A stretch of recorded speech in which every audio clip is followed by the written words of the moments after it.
All right, welcome to part two, which is where we're going to get into the weeds of this thing. All right, I've already pulled off the two wiper arms. I'm hoping you know to pull off wiper arms. Not to be a dick or nothing, but if you don't know how to pull wiper arms off, you might not want to do this job. Just saying. All right, so the wiper arms are off. Got two of these little adjusters for the bonnet. Unscrew them, pull them off.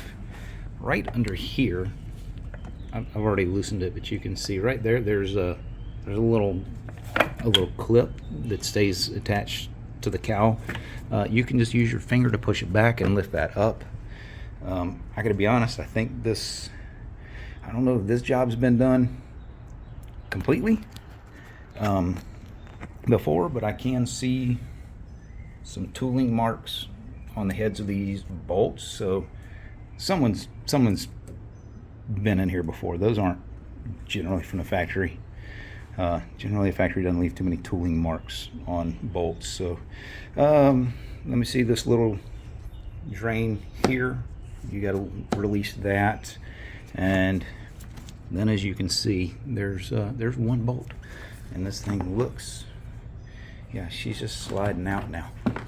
So this little thing, that little guy was not as daunting as I thought it was going to be. Honestly, 15 minutes. It took me like 15 minutes. Didn't have to do anything special to release these side clips or all of these clips. It was really push back on this tab while lifting this guy up, and it freed it. Once again, some tooling marks on these two. So it looks like there's been a wrench on them before. But we're gonna get at it. So we're gonna set that guy off to the side, and here we got our handy 13mm socket on our breaker bar, and I'm not gonna bore you with watching me take 8 bolts off this crush brace. We're just gonna take a real quick pause, and in video times I'm gonna be like the quickest crush brace remover ever guy. So we'll be right back. All right, that didn't take too long. I do recommend just be very, very careful removing these 2 bolts up here by your windshield, because you don't want your breaker bar ratchet to slip, smack that, crack that. So be careful with that. All right, next up on the agenda. All right, 4 8mm bolts per throttle body. This little fella right here is going to push down on that little tab and slide it off, and just like that, that little guy will come off. So first on the docket, 2 T40s. We're gonna knock those off real fast. Get those out of the way. Oh man, I was at a car show, and there was a guy with Advantage. His crush brace, I think it came from a factory, just aluminum, bare aluminum, and he had polished it, and it looked kind of nice. I do like that ours are looks like probably powder coated the same as the intake manifold, but I did kind of really consider taking that crush brace and having it powder coated to the gold to match this. I think it looked really sweet, but I'm just not doing that right now. So oh yeah, one thing for the little cowl, don't forget the windshield wiper fluid hose. That's super easy. And I got an issue with the drain for that thing. We'll talk about that upon assembly. So all right, next up, oh yeah, here we gotta get this guy off. This is the one that's got the you can see it's connected to this hose, but it's plenty out of the way.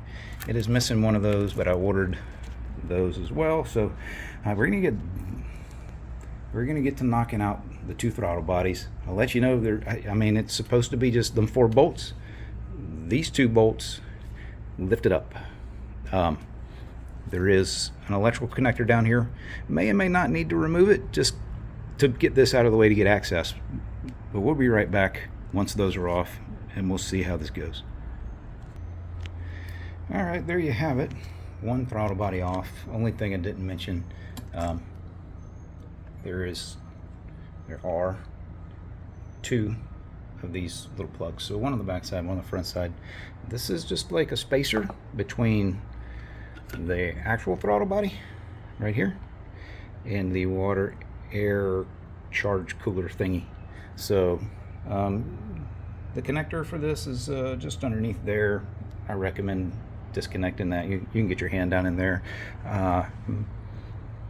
So I went ahead. I'm a big fan of, if I got it off and have access to it, I clean it. So I already cleaned some of this stuff up, clean the throttle body and whatnot. So my only thing I did discover is you need 2 O-rings per side. I have 2 O-rings, so I'm gonna reuse one of those on each side, and it just is what it is. And so I'm hoping that that's this little big fella right here, which we'll take out later, is that orange one from the pack. So okay, top ones are easy to get to, just the 8mm, and the ratchet works no problem. The lower 4, now they're a challenge. Without this universal and the extension, you're just not going to do it. So universal and extension will get to each of those. Long ones on the water air charge cooler side, short ones going over here to the intake manifold. And since we have an open hole in the intake manifold and the charge cooler, we're gonna go ahead and plug those up real quick so we don't get any debris in there while we're doing the rest of this business. So, all right, man, ladies, gentlemen, here you have it. 2 coils right there. There's another one there. Yeah, front of it. There. These 2 are super easy. Most of them are super easy. That one's just going to be a little pain in the tail. The book mentions nothing about disconnecting anything else to access these. So I'm just going to go ahead and start working on getting those off. We're going to work on getting the passenger side here complete, at least on my left-hand drive car. It's the passenger side. So we're going to get this side done. And then we'll move on to the other side. And we'll talk about some of this other stuff. So y'all stand by. Let me get this thing repositioned. All right, guys, here we go. Let's do this in real time, because I don't know how to time lapse. So we're just going to work through this. These things should come out relatively easily. I'm going to leave this universal joint on here, even though I don't think I need it, but you know, it should give me a little bit of flexibility.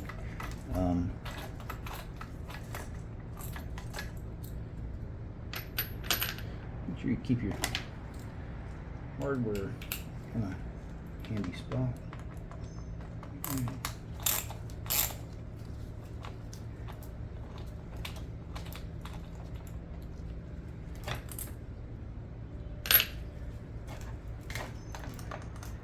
Easy ones.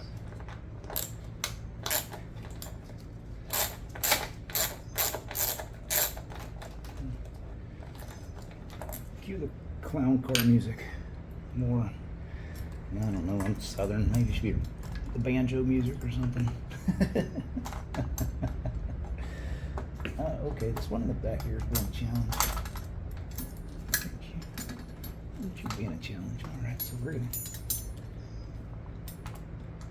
come outside. Yep, there we go. Alright, so put the extension on the outside of the lines instead of the inside of the lines. And yeah, having the universal was helpful. And that's for the aft one here. I don't know, number whatever. I don't know how they're numbered. Alright, so right now there's only one challenging one so far. It's behind a hose. Looks like you can manipulate the hose with one hand. And here you are. So for sure, keep the universal. definitely is helpful. Makes it a lot quicker work. There we are. All right.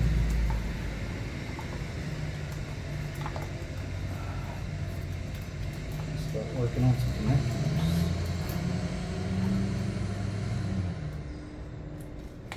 It is good. Oh, definitely using some damn dielectric grease to put these back on. Fudge. Tight. All right.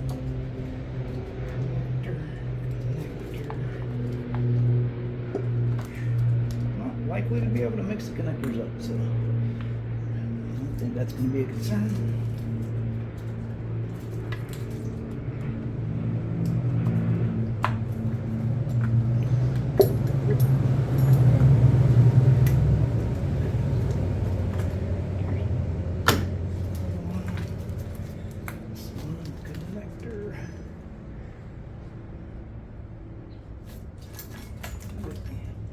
Good boy.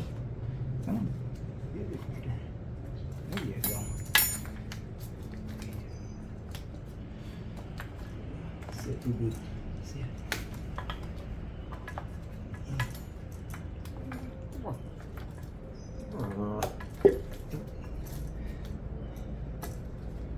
You can hear it release.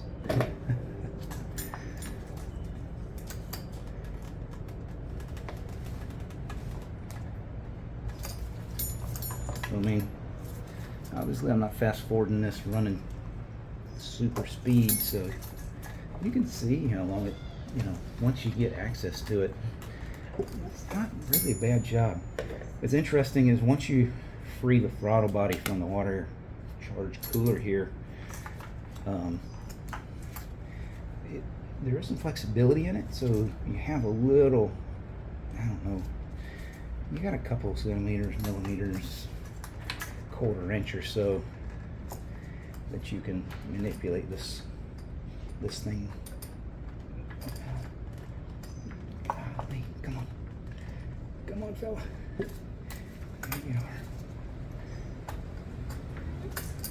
That's it, there they are, and just like that. So that's what I was talking about. You can see the length of that compared to the MSD. I'll be right back and compare them. 5 minutes, that's not too bad. All right, next up, let's knock out the plugs. These should come out really quickly. Oh, golly.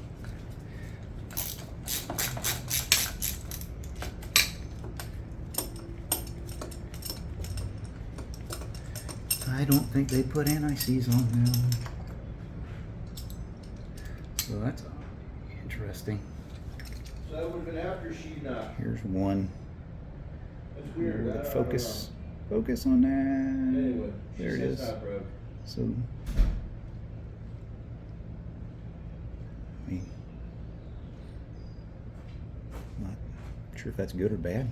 Let's see what this gap is, because I was curious. There's no mention of gappage in the manual, so I checked, and the new ones are 42 thousandths. What is that, 1.05 millimeters? What is the gap?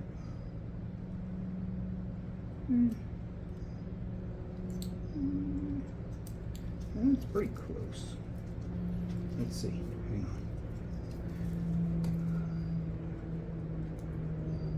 on. 42, let's just go with,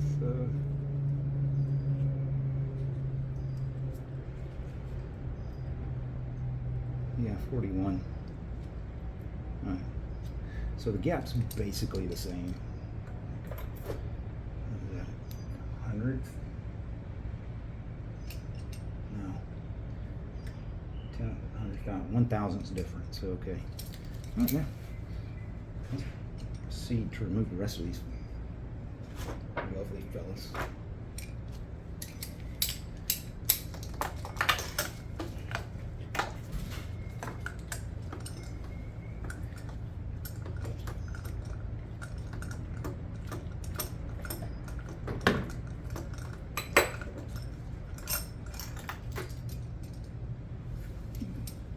Interesting. It's the other one. Looks a little cleaner actually.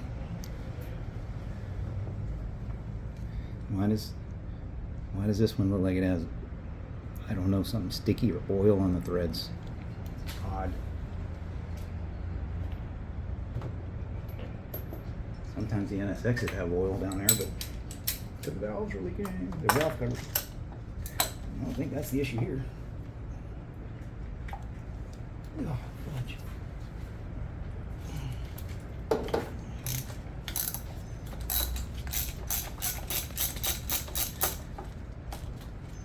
I'm not gonna lie, it seems like excessive torque.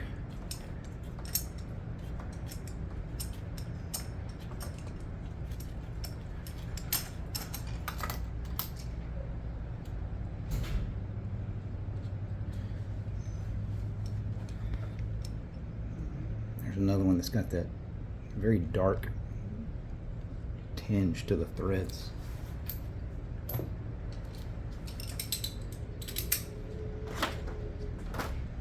I'll take Mr. Flashlight in a minute.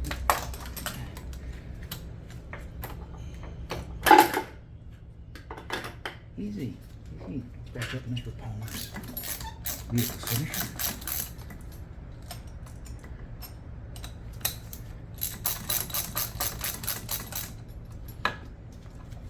Need an extension on my extension.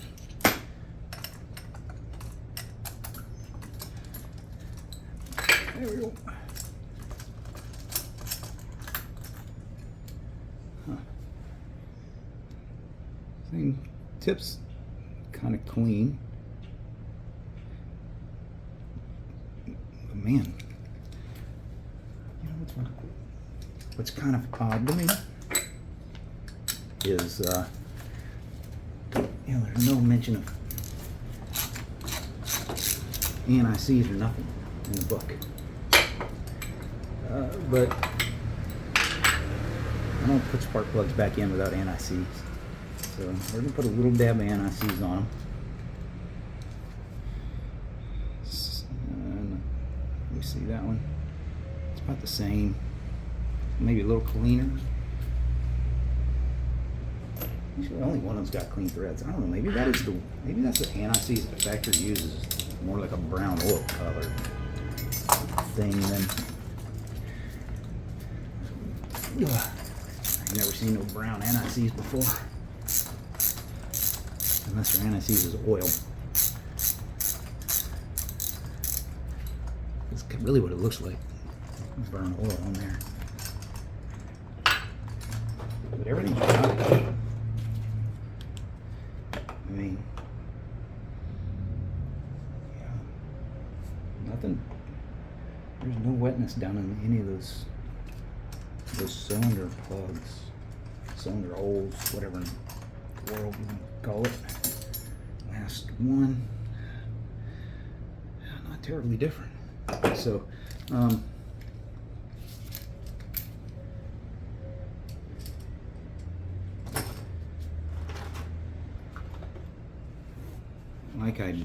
one thing I had mentioned in the video, this, let's see, CD33AA.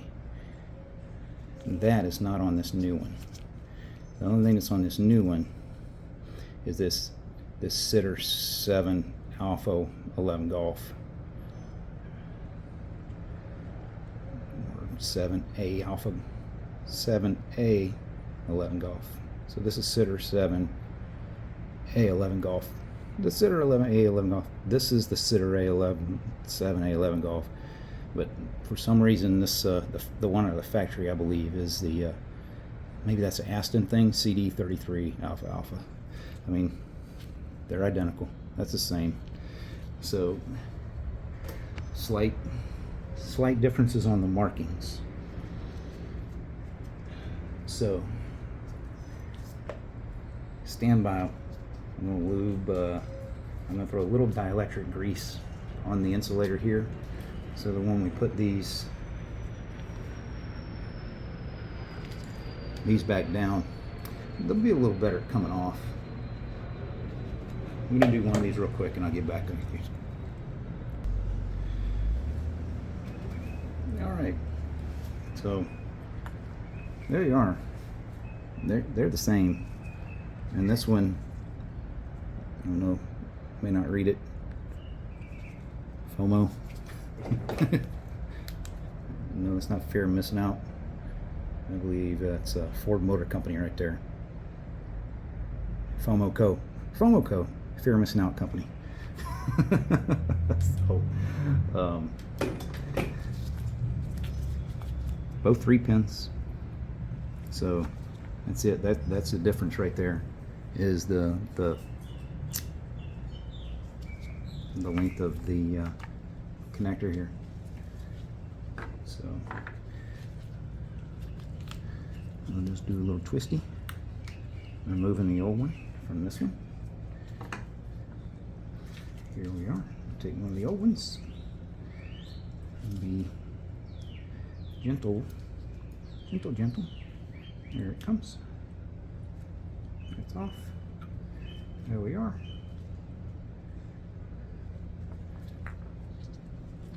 That's it, man. They're the same.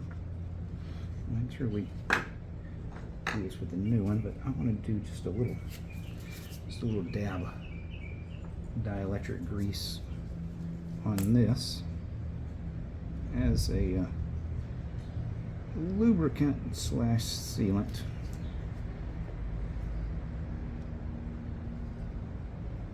Just on here, just on the edge here, not on the not where it connects. So MSD coil. There you are. Boom, that slides on there nice and easy. And since you can see there's a little bit of grime in the old one here, what I'm going to do,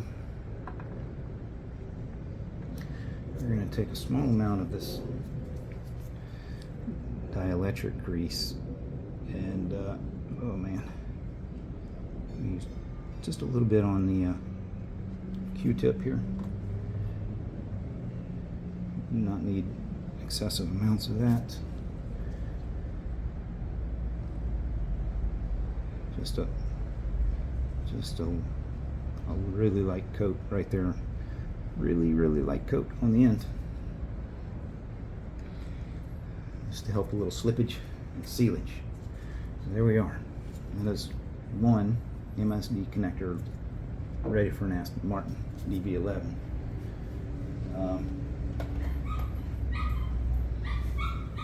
I already applied a little bit of dielectric grease to the end here. Hold on. Alright, so I added a little bit of dielectric grease just to the insulator here, and a little bit of anti-seize to the threads only. And so now we're going to put our first one in.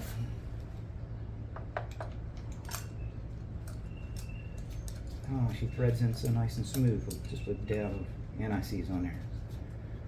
So I'm going to make sure you go to the book and get the proper torque.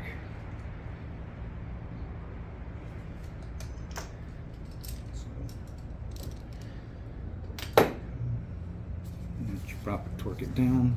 Let me go look that up real quick. I'll be right back. Alright, figured it out. 18 Newton meters. Very precise. Precise. It comes up to about 13.2 foot-pounds, which is about 156 inch-pounds. So I got an inch-pounder. I don't have a foot-pounder that goes that low, so that's what we're using. The bird concurs. Alright, this is the right one.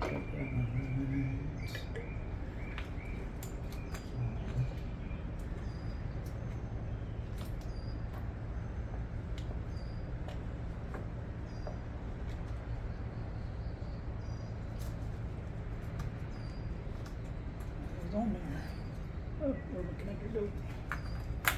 There. She's hiding.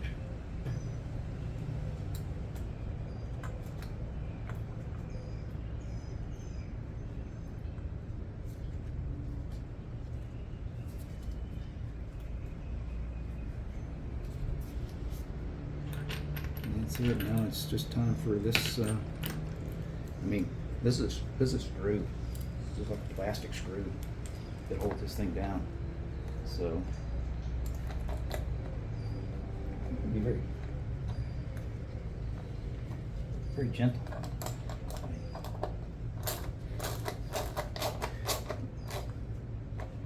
This is just gonna hold it flat.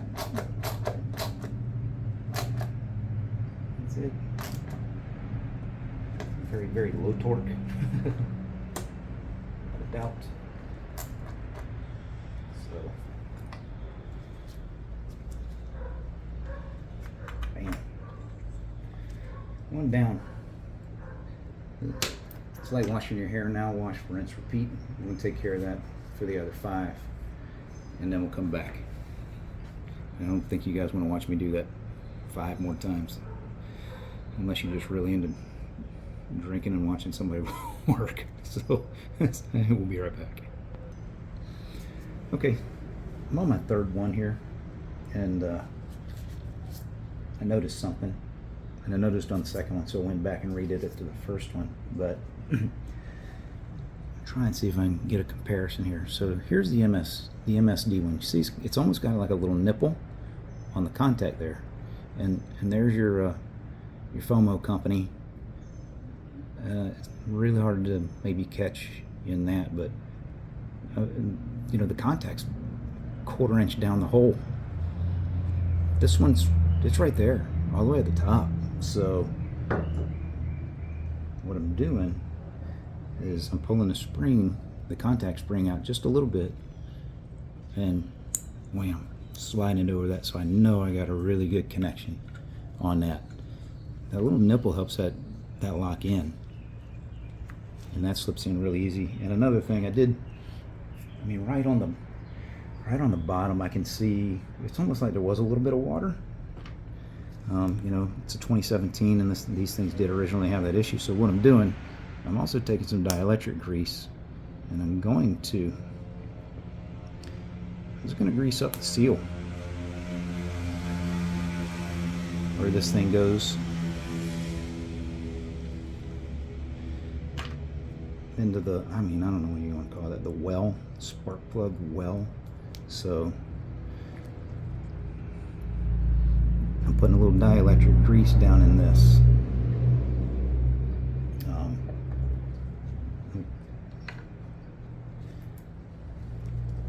Because here's the original, and there's a little lip down there that goes on, and theoretically should have sealed all of the you know, there's a little protrusion down in there that this should go over, and it really should make a very good environmental seal, but I don't think it was. And given the history of the car, what I've read prior to buying this one, they had issues.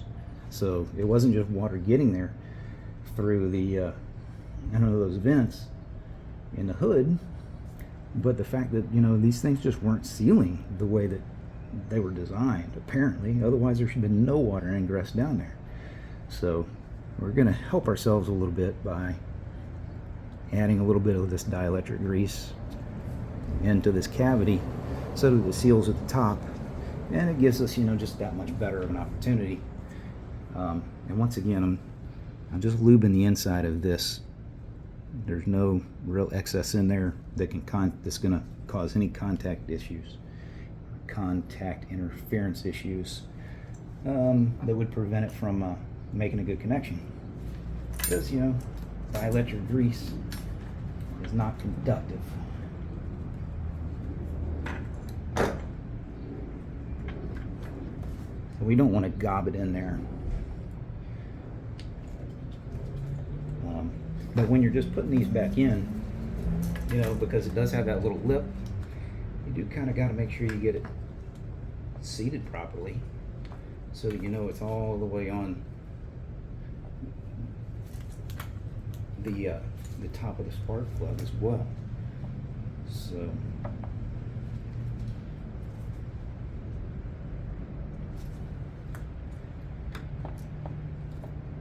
once you're sure that you're, you know, you got this slid over the protrusion down there, it should be locked in place. And now I can take our screw, resecure, move on.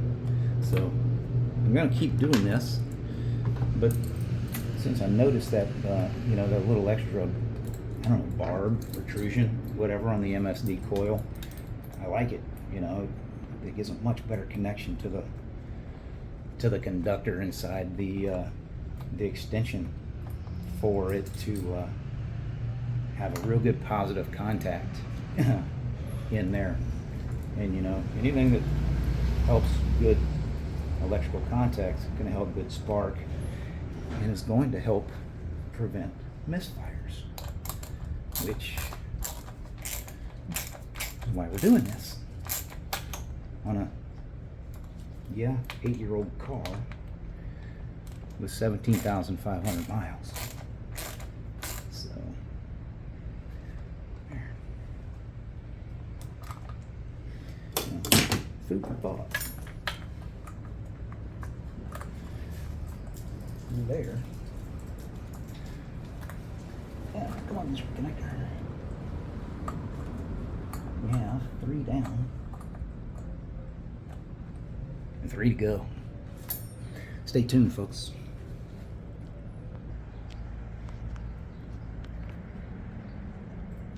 All right, well, there we are. 6 of them are done. And doggone, I gotta go up to the store and get some more dielectric grease. That's not gonna be enough. So, what I got left? Throttle body. And then we can move to the other side. So, I'm gonna run to the store and get some dielectric grease. That should be like no time for you guys, but it's gonna take me 20 minutes. So, I'll be back. Matter of fact, I think I'm gonna end this one. We're over 30 minutes. So, just as a note, if you ever need a pressure sensor for your intake manifold there, it's a Bosch part. All my Porsches said Porsche, even though they were Bosch parts. Aston's like, we're gonna bury it. Let's go with Bosch. So, all right. I hope this part two has been helpful. And there we are. 6 new MSD coils and 6 new NGK spark plugs. 1 bank done, 1 to go. We'll come back and I'll give you some pointers on the throttle body installations when I get that all taken care of too. Until next time, see ya.